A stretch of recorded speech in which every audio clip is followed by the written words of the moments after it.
আসসালামু আলাইকুম my dear listener, welcome back to রহস্যময় পৃথিবীর কৌতূহল। আজকে আপনাদের মাঝে নিয়ে চলে আসলাম একটি দুর্দান্ত ঘটনা। তবে আজকে একটি নয়, দুটো ঘটনা আপনাদের মাঝে উপস্থাপনা করছি। তো বেশি কথা না বাড়িয়ে চলুন ঘটনায় যাওয়া যাক। রহস্যময় পৃথিবীর কৌতূহল।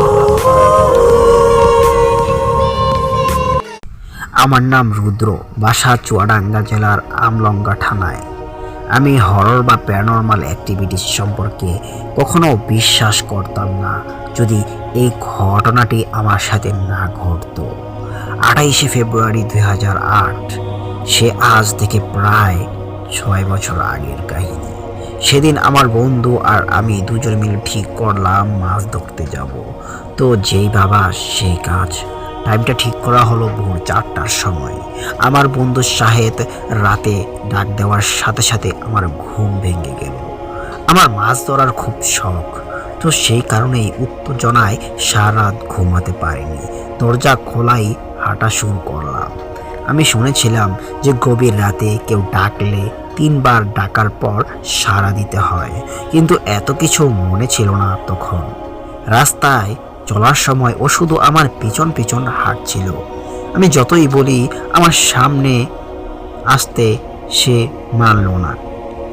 গ্রামের মাঠ আইল দিয়ে হেঁটে আমরা একটা ছোট পুকুরে পৌঁছালাম। পুকুরে শুধু কাদাই ভর্তি ছিল, পানি কিছুই ছিল না। তাই হাতড়িয়ে হাতড়িয়ে মাছ ধরা শুরু করলাম। আমার প্রচুর মাছ পাচ্ছিলাম আর আমার খৈলে রাখছিলাম, কিন্তু কিছুক্ষণ যাওয়ার পর দেখি যে আমার ঝুপিতে শুধু 2টা মাছ আছে।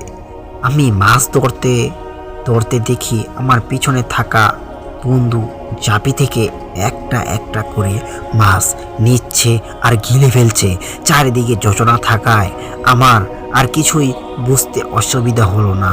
আমি চুপ করে মাছ ধরতে লাগলাম আর আমার কাছে থাকা বল্লমটা ওর দিকে ছুঁড়ে মারলাম। তারপর কিছু না ভেবেই দৌড় দেওয়া শুরু করলাম। বাসায় পৌঁছানোর পরেই আমি জ্ঞান হারালাম।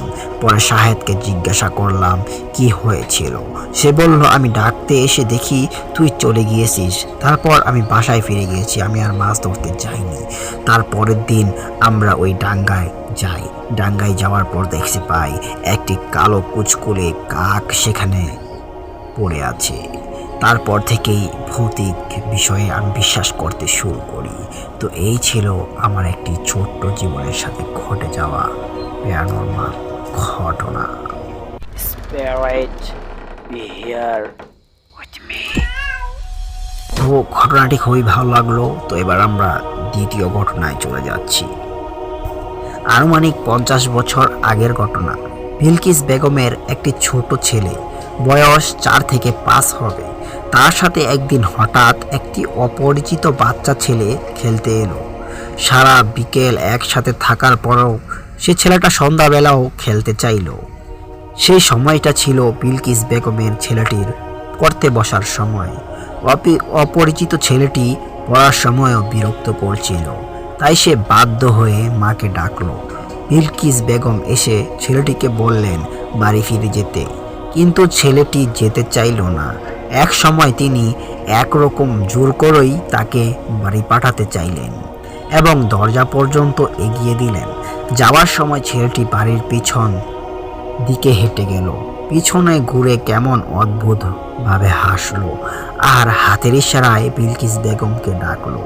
বিলকিস বেগম লক্ষ্য করলেন ছেলেটা হাত দিয়ে মাটির দিকে কিছু একটা দেখাচ্ছে। কি দেখাচ্ছে সেটা দূরে থেকে বোঝা গেল না।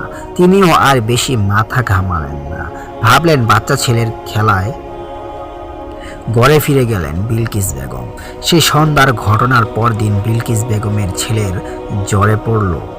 কয়েকদিন কঠিন জ্বরে ভুগল ছেলেটা। অবশেষে সে মারা গেল। পুত্র শোকে বিবহল্য হয়ে কয়েকটা দিন কেটে গেল। আস্তে আস্তে যখন স্বাভাবিক চেতনা ফিরতে শুরু করলো, হঠাৎই মনে পড়ল সেই অপরিচিত ছেলেটির কথা, তার অদ্ভুত আচরণগুলোর কথা। এভাবেই এক সময় মনে পড়ল মাটির দিকে ইশারা করার কথাও। কি দেখাতে চেয়েছিল ছেলেটা সেদিন, আগে অথবা পরে? আর তো কখনোই দেখা যায়নি তাকে। কে ছিল সে, কোথা থেকে এলো, তার আসার সাথে এই মৃত্যুর কোনো যোগ আছে কি? কৌতূহল বশত তিনি বাড়ির পিছন দিকে গেলেন সেই জায়গাটা দেখার জন্য। গিয়ে দেখলেন ছোট্ট বাসর্থের একটি গভীর গর্ত, যা আগে কখনোই ছিল না সেখানে। সে অচেনা ছেলেটির খোঁজ করেও তাকে আর পাওয়া যায়নি কোনোদিন।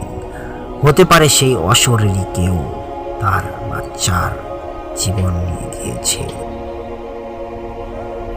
তো দুটি ঘটনা আপনাদের কাছে কেমন লাগলো অবশ্যই কমেন্টে লিখে জানাবেন।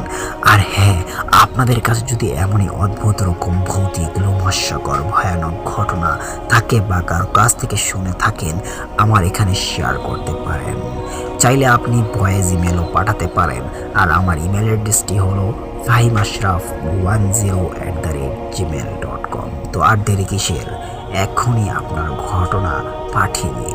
পরবর্তী ভিডিওতে আপনার ঘটনাই শোভা পাবে। তো দেখা হচ্ছে পরবর্তী কোনো একটা ভয়ঙ্কর ভিডিও নিয়ে। তো ততক্ষণ ভালো থাকুন, সুস্থ থাকুন, নিজের খেয়াল রাখুন। আল্লাহ হাফেজ।